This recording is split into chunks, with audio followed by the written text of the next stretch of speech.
All right, let's talk about that feeling. You know the one. Every time a new AI tool drops, it feels like the ground is shifting a little bit faster, right? A little more overwhelming? Well, if that sounds familiar, you are in exactly the right place. We're going to break down what's going on and how to find a Goldilocks response to it all. So, this question right here, wow. It hits home for so many of us. And the thing is, it's not just in your head. This is a real, documented part of work today.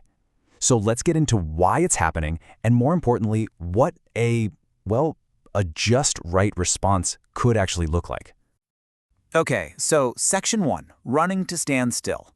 Let's first really pin down the problem, because you can't solve something if you don't understand it, right?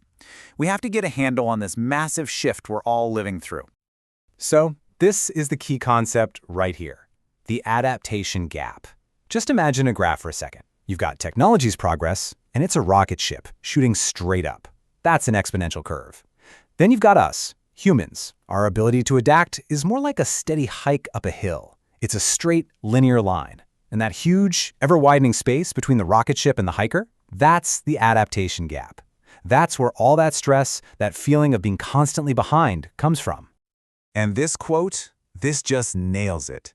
It's from something called the Red Queen dynamic, which is a cool concept from biology. Basically, it means you have to run as fast as you can, not to get ahead, but just to stay in the same spot. It's this non-stop, exhausting treadmill where the finish line just keeps moving. Sound familiar? Right, so this constant race, it isn't free. There's a price to pay, and it's a pretty high one. Let's talk about the real, tangible costs of all this acceleration. Just take a look at these numbers. They're pretty stark. 64% of professionals feel overwhelmed. And for junior employees, the ones just starting out, it jumps to a staggering 79%. So seriously, if this is how you're feeling, you are not the only one. Not by a long shot. This is a shared experience for sure. And it's not just about the pace of change itself, it's the information coming at us. 76%. 3/4 of workers around the globe say information overload is a major part of their daily stress. Our brains just weren't built for this kind of fire hose, you know? It makes it almost impossible to think straight sometimes. And this is where it gets really tricky. You'd think, great, AI's here. It's going to make my job easier. But then you fall into what's being called the AI efficiency trap. What happens is, the moment AI makes you faster, the expectations just expand. The workload increases to fill the new capacity. So your reward for getting more efficient, it's often just a bigger pile of work. It's a tough cycle.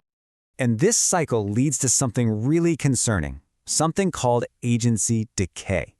It's this creeping feeling where we start to lose confidence in our own decisions, our own intuition, without AI to back us up. You ever have that moment where you second-guess yourself on a task you've done 1,000 times just because you didn't run it by an AI? That's agency decay in action. It's a real loss of trust in ourselves. Okay, so that's the problem. It's big, it's real, and it's kind of stressful to even talk about. But here's the pivot. The good news is we're not stuck.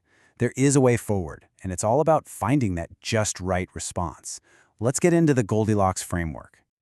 So, we need to completely rethink what balance even means. The old idea, the static, perfect balance, it's like trying to balance on a pinpoint. It's fragile, and it just doesn't work anymore.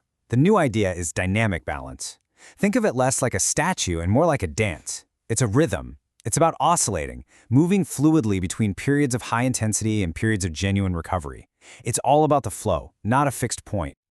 And this isn't just some high-level theory. This framework actually comes with a set of practical tools, a toolkit to help you find that new rhythm in your own life. First up is this wonderful concept, tempo giusto. It's Italian for the just right tempo. And this is so important.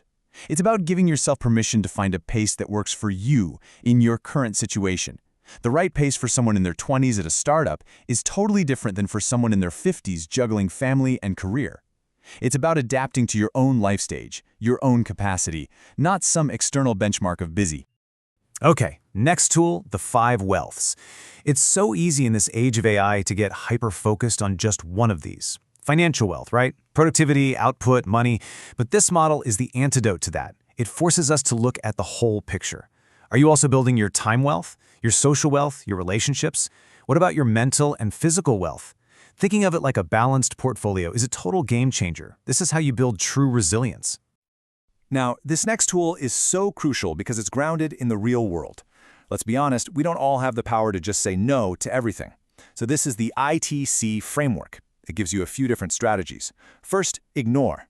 You can strategically decide that some new flashy tech just isn't relevant to you and tune it out. Second, tolerate. Some changes are mandatory. You can't fight them. So you endure them, you get through it. And finally, confront. This is for when the demand is just too much, the cost is too high, and you have the resources to push back. It's about being strategic with your energy and reclaiming your sense of agency, even when you don't control the whole situation. All right, so let's make this even more real. Let's see how this plays out in the lives of 3 different people, 3 different stories of responding to AI. First, you've got Marcus. We'll call him the maximizer. This guy is all in, 70-hour weeks, using AI to triple his output. And yeah, his financial wealth is growing, for sure. But look at his other wealths. They're completely withering on the vine. He's on the fast track to burnout. His porridge is definitely too hot. Then on the other end of the spectrum, you have Sarah, the resistor. She's so overwhelmed that she's just decided to stick her head in the sand and ignore AI completely. The problem is, by not engaging at all, she's actually creating the very future she's afraid of, becoming obsolete. Her approach is too cold. And finally, let's look at James, the oscillator. He's our just right example. He doesn't go all in 24/7, and he doesn't hide. Instead, he uses focused sprints to learn new things, and then, and this is key, he deliberately protects his recovery time. He uses that ITC framework to decide what to engage with. He's not trying to be perfectly balanced every single day. Instead, he's building real, long-term resilience. That's the Goldilocks sweet spot. Which brings us to the final, and maybe the most profound idea in all of this. It's about shifting our entire goal. Our whole culture is obsessed with more. Maximize your output, optimize your life. But what if? What if the goal isn't to maximize, but to optimize for sufficiency? The Goldilocks principle really asks us this powerful question: how much is enough? And we're not talking about mediocrity here. We're talking about a rich, full definition of success that embraces all 5 of those wealths, not just the financial one. So, I'll leave you with this final thought to chew on. In a weird way, the great challenge of the AI age isn't about keeping up. It's about knowing when to slow down. As this technology creates more and more capacity in our lives, the biggest, most human question we have to answer is, what is truly worth filling that new space with?